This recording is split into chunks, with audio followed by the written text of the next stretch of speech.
तो वो बुद्धि में बात नहीं आती। क्या क्या बात नहीं आती?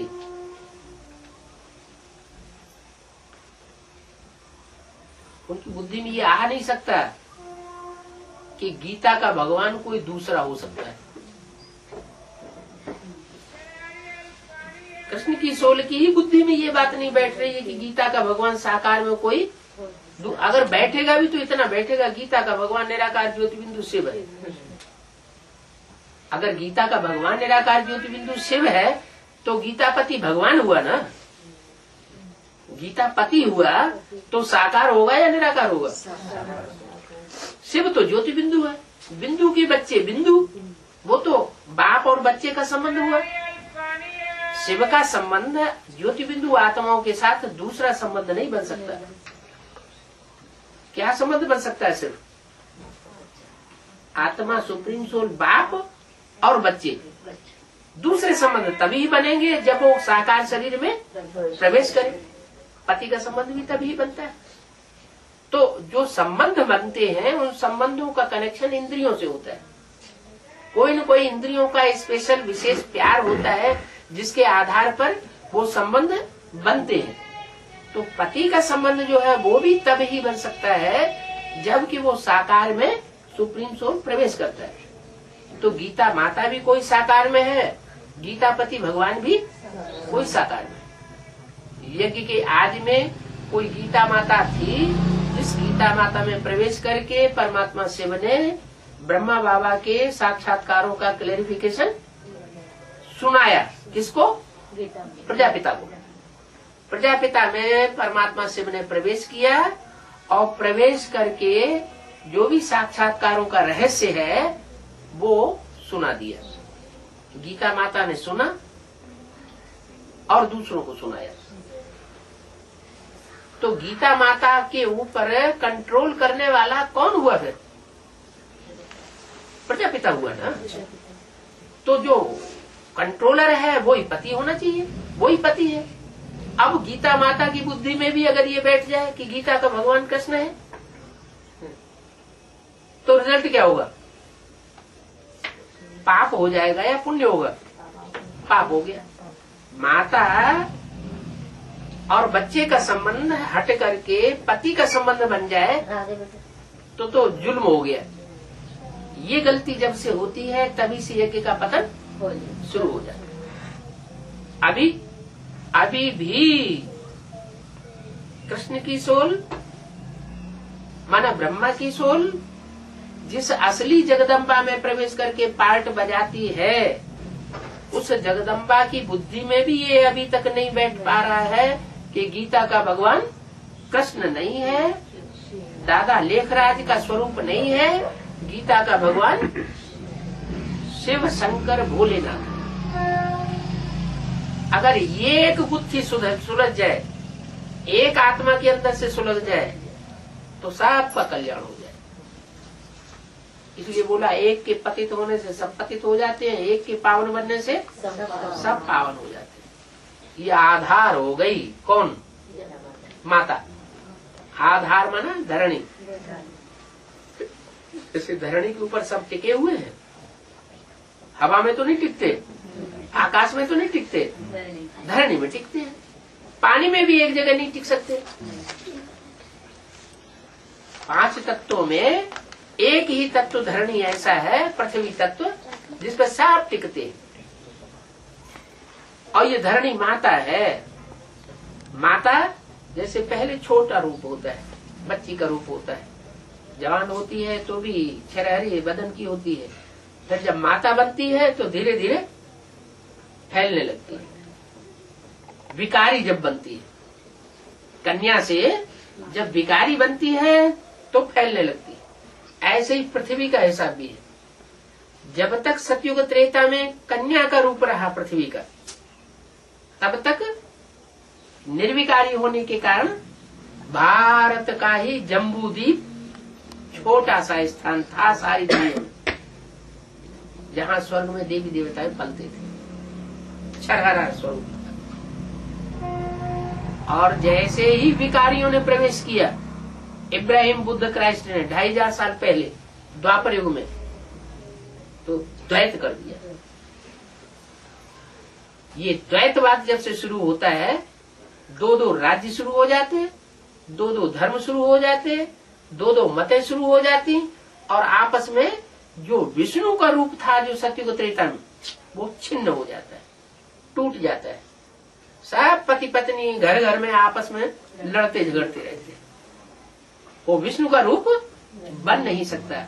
माना उस समय से निवृत्ति मार्ग शुरू हो जाता है, प्रवृत्ति टूट जाती है। ये प्रवृत्ति जो तोड़ना है, उसका कारण क्या हुआ? विकृति, विकार। कन्या जब विकारी बनती है तो विकृत होती है, विकृत होती है फिर दुखी होती है। तो ये पृथ्वी भी पहले सिर्फ भारत खंड थी, दूसरा कोई भी खंड इस पृथ्वी पर नहीं था। जब से ये इस्लामी, बौद्धी, क्रिश्चियन आने लगे, तो इस्लामियों के आने के साथ साथ अरब देश भी ऊपर आ गए। महात्मा बुद्ध के आने के साथ साथ चीन, जापान, ये देश भी, पूर्वी देश भी ऊपर आ गए, पृथ्वी का रूप बढ़ गया। फिर क्राइस्ट आए तो यूरोप और ये अमेरिका भी समुद्र तल से ऊपर आ गए। कितना विस्तार हो गया पृथ्वी का, लेकिन विकृत रूप हो गया। क्या?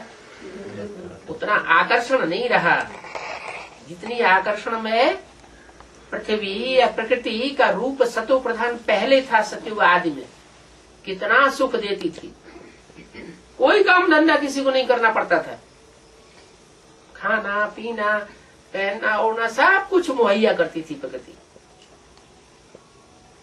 और अब सारा परिवार कमाता है, सारा परिवार नाक रगड़ रहा है पेट के लिए, फिर भी पूर्ति नहीं। और जो खाता पीता है उसमें भी केमिकल मिला हुआ है। वो केमिकल मिला हुआ अन्न, फल और सब्जियां खाने से बुद्धि और ही ज्यादा भ्रष्ट होती जा रही है। वो केमिकल खेतों में भी डाला जा रहा है। केमिकल माना खाद।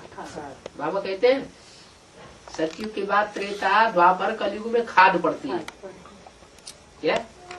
त्रेता में चांदी की खाद पड़ी। सोने में अगर चांदी मिला दिया जाए तो मिक्स हो गया ना, कीमत कम होगी। द्वापर में तांबे की खाद पड़ी और कीमत कम हो गई। फिर कलयुग में लोहे की खाद डाल दी।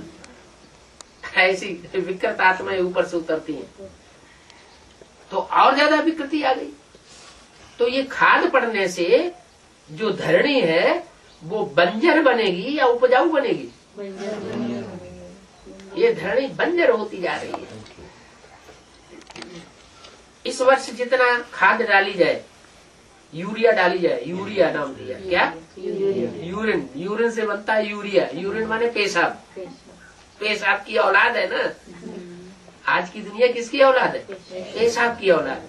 सतयुग में किसकी औलाद होती थी? श्रेष्ठ इंद्रियों की औलाद होती थी, दिव्य दृष्टि की औलाद। दृष्टि दिव्य हो गई थी देवताओं के, बड़े बड़े नेत्र अच्छे अच्छे दिखाई जाते हैं आज भी। तो वो जो श्रेष्ठ औलाद पैदा होती थी उसमें वाइब्रेशन कितना अच्छा होता होगा। उस वाइब्रेशन से प्रकृति के 5 तत्व सब सुहाने बन गए थे। आज हर आदमी, हर आत्मा, हर एक दूसरे को संशय की दृष्टि से देखती है। जब संशय पैदा होगा तो संशय आत्मा विनश्यति, खुद भी विनाश की ओर जाएगी और दूसरों को भी विनाश की ओर ले जाती है। तो ये पृथ्वी में जितना जितना अभी, चाहे चैतन्य पृथ्वी हो और चाहे जड़ पृथ्वी हो, उसमें जितना जितना खाद पड़ रही है, खाद माने विकारों की खाद, व्यभिचार की खाद, ये जितनी जितनी खाद पड़ती है उतना ही मनुष्य का दुख बढ़ता चला जाए। इसको कोई सुधारने वाला नहीं है। रास्ता आकर के परमात्मा सिखाता है।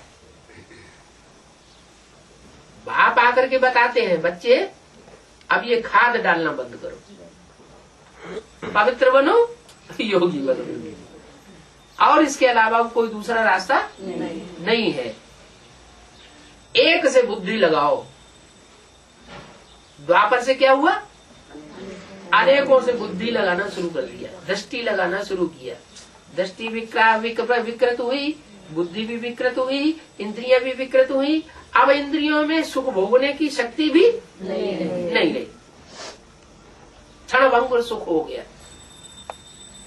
देवताओं का तो 24 घंटे का सुख था, उनको थकान ही नहीं होती थी, रात ही नहीं होती थी। इसलिए अभी अगर रात होना बंद हो जाए तो आदमी परेशान हो जाए। इतनी थकान होती है, रात भी नहीं, रात होती है थोड़ा चैन मिलता है, वहाँ रात ही नहीं होती। जैसे उत्तरी ध्रुव और दक्षिणी ध्रुव पर पृथ्वी में नॉर्थ पोल और साउथ पोल एक ऐसी जगह है जहाँ 6 महीने दिन और 6 महीने रात होती है। तो ऐसे स्वर्ग में लगातार 2500 साल तक रोशनी ही रोशनी में थे, वहाँ अंधेरा होता ही नहीं था। और अब द्वापर कलयुग से जब से द्वैतवाद आता है तब से दुनिया में अज्ञान अंधेरा आता है। कोई एक सच्चाई बोले, एक पार्टी बोल रही है सत्य और दूसरी पार्टी उसका मुकाबला करके दूसरी बात बोल दे, तो सुनने वाला जो है संशय में पड़ जाएगा। सत्य ये है या सत्य ये है। आज के वकील तो सच्चे मुकदमे को भी झूठा साबित कर देते हैं। तो ऐसी स्थिति जब हो जाती है तब दुनिया पतन की ओर जाती है और सत्य छुप जाता है, असत्य बाहर आ जाता है। यही कारण हुआ कि ब्रह्मा की 1000 भुजाएं तो बन गईं, लेकिन सत्य छुपने लगा। भले मुरली में बोलने वाला सत्य साईं बाबा शिव जी बोल रहा है, लेकिन वाणियों में जो सच्चाई है वो छुपी की छुपी रह गई। क्यों छुपी रह गई? क्योंकि बुद्धि विकृत होती गई। बुद्धि जब विकृत होती जाती है तो सच्चे अर्थ को पकड़ती नहीं, सच्चाई बाहर नहीं आएगी। जब सच्चाई बाहर ही नहीं आएगी, प्रत्यक्ष नहीं होगी, तो सत्य साईं बाबा शिव बाबा प्रत्यक्ष हो जाएगा। पहले तो सत्य प्रत्यक्ष हो। सत्य को ही ज्ञान कहा जाता है, सत्यम शिवम सुंदरम कहा जाता है। सत्य और असत्य यही दो की लड़ाई है। सत्य है शिव, राम बाप शिव वो है सत्य, और रावण है असत्य। असत्य माने अज्ञान और सत्य माने ज्ञान। सच्चाई को ज्ञान कहा जाता है। ज्ञान ज्ञान माने जानकारी। काहे की जानकारी? सत्य की जानकारी। तो असत्य का भंडाफोड़ जब सत्य संपन्न स्टेज में आ जाता है तब भंडाफोड़ होता है। अभी भी सत्य पूरा प्रत्यक्ष नहीं हुआ है। कौन सी बात रह गई सत्य प्रत्यक्ष होने में? गीता का भगवान। भगवान के ऊपर सारा मजा। जो गीतापति भगवान है उसको छुपा दिया गया। द्वापर के आदि में, एकदम आदि में ऐसा नहीं था। द्वापर के आदि में फिर भी सात्विकता थी। इसलिए बड़े बड़े विद्वानों ने भी ये बात बोली है।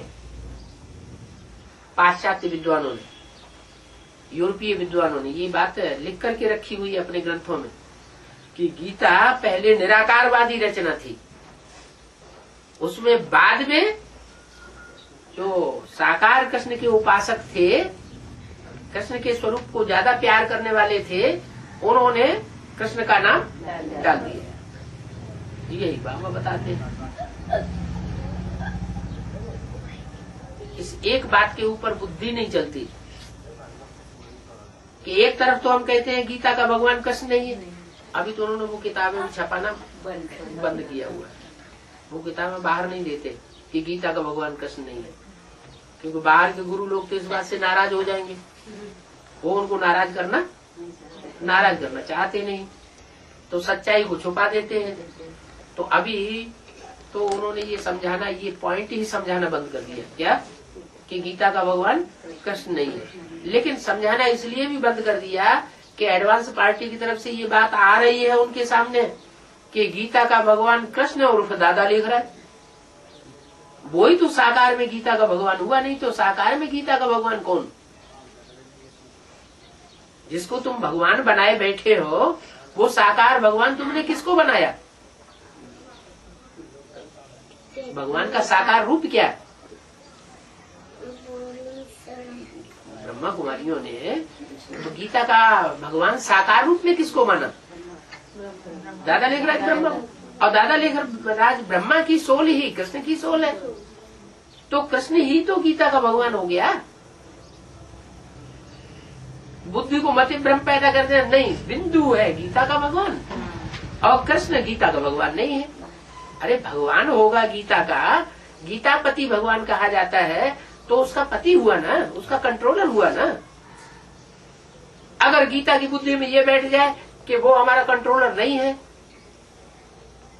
कृष्ण ही हमारा कंट्रोलर है, तो किसकी मत पर चलेगी? बच्चे की मत पर चल पड़ेगी। और बच्चे की मत पर चलेगी तो बच्चे तो बच्चे ही होते हैं। चाहे वो ब्रह्मा की सोल हो, चाहे वो इब्राहिम की सोल हो, चाहे क्राइस्ट की सोल हो, ये सब बच्चे हैं सब देहधारी बच्चे। देहधारियों की मत पर चलने से, देहधारियों से प्यार करने से रिजल्ट नीचे गिरने का होगा, ऊंचे उठने का नहीं हो सकता। ऊंचा तभी उठा जा सकता है जब उस निराकारी स्टेज में रहने वाले संपन्न स्वरूप को पहचाना जाए। तो वो संपन्न स्वरूप उसके लिए बना है ऊंचे से ऊंचे शिव बाबा। उसको कोई जानते ही नहीं,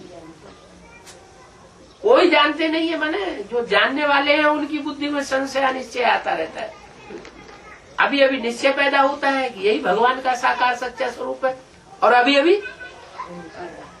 अनिश्चय पैदा हुआ। इसलिए मुरली में बोला, शंकर का पाठ ऐसा भंडर बोला है जो तुम बच्चे भी समझ न सको।